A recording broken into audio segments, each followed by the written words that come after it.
objective personality enthusiasts.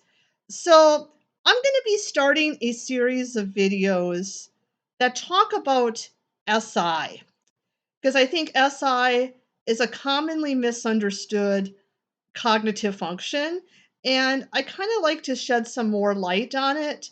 And as an SI lead, I kind of want to talk about how SI has worked for me and how I use it in different aspects of life. And today's video, I'm going to be focusing on SI versus SE and how they perceive variety in the sensory world. Now, normally you think of variety in the sensory as SE.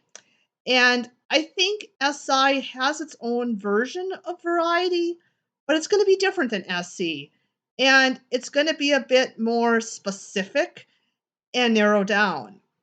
So, to give some examples, one thing that I like to do is I like to go to different parks. And I just like to walk around different parks, explore the nature, taking the beauty around me. Now you may be thinking, yeah, that's gathering sensory. But somebody was saying, well, I mean, all parks are kind of the same. And I'm like, no, they're not. Parks are different. And this person is on the NISC axis. So I think this person is kind of talking more about the general pattern of parks, okay? Like parks might have a lake, they have a walking path, maybe a pavilion, a playground, these different things that make a park. So why do you need to go to different parks? Because you've kind of seen one park, you've seen them all. Okay. But for me, as an SI, yeah, they can fit a pattern of parks, but different parks have different nuances that make them different. And it's those little nuances that make it interesting, that makes it interesting to compare one park to another park. Like some parks might have like a bigger lake, for example, or the shape of the lake is different, or some parks might have like a swimming beach, and some parks are more woodsy, and some parks are more out in the open. Some parks have bigger playgrounds, or they have different playground equipment. I mean, you could go on explaining the little differences that parks have. I think for those on the SINE axis, I think they kind of like exploring those differences in the details. I think even maybe those with like Savior NE Demon SI will do that to some extent. Um, compare the details, and the details between the different parks are kind of what makes it interesting. Whereas maybe somebody on the SENI axis might be focused more on the category or the general pattern. Um, to give another example, I know an ISFJ that likes roller coasters. Now, typically you might think of roller coasters as being more of an SE thing, because it's, thrill seeking. It's about getting that adrenaline up, and, you go to MBTI land, and that's kind of more of an SE stereotype. And this ISFJ travels all across the nation, going out of his way to ride these different roller coasters.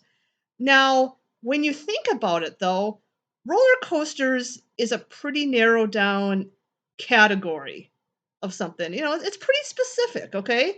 Yes, it is like a thrill seeking thing. It gets your adrenaline up, but it's still pretty narrowed down relative to something in a larger category like amusement park rides or just things that get the adrenaline pumping.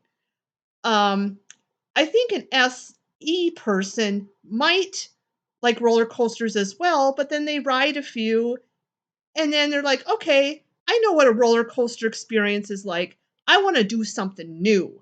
Um, I want to do a new kind of ride in the amusement park, or maybe try something else different, like a haunted house or zip line or skydiving, whatever. And so you can see that there's more wide variety in the sensory, whereas with the SE, whereas SI is kind of more narrowed down into something a little more specific.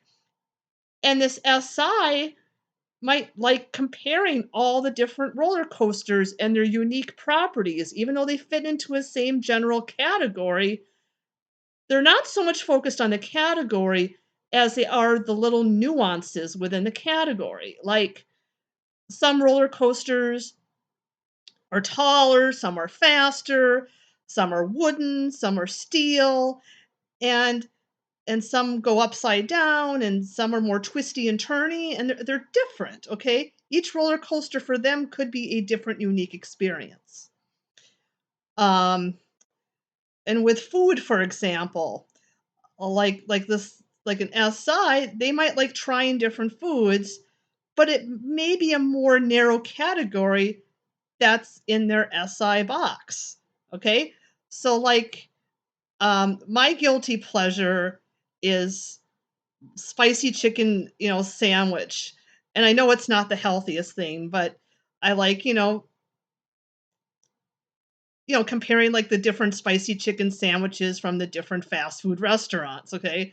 And if you don't think Popeye's spicy chicken sandwich is the best, we can't be friends. Okay, that's my masculine FI. Okay, well anyway, somebody else might think, well, okay, you tried one, you tried them all.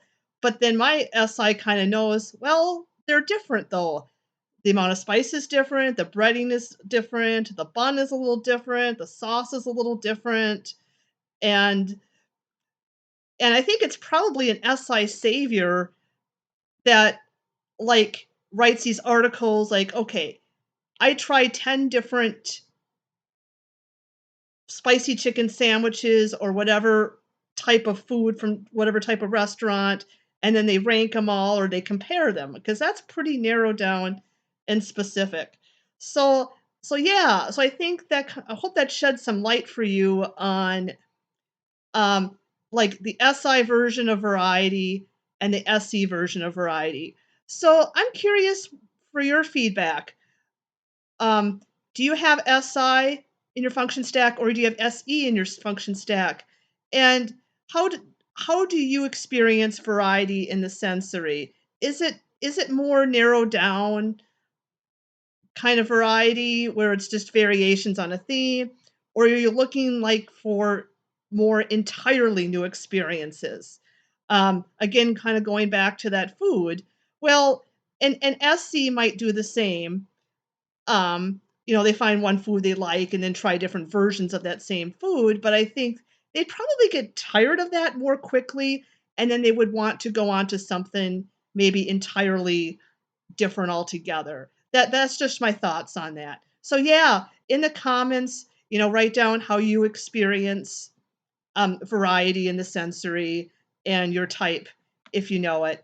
Um, and I will be making more SI videos, so stay tuned. Subscribe to my channel, hit that bell for notifications. Have a great day. Bye.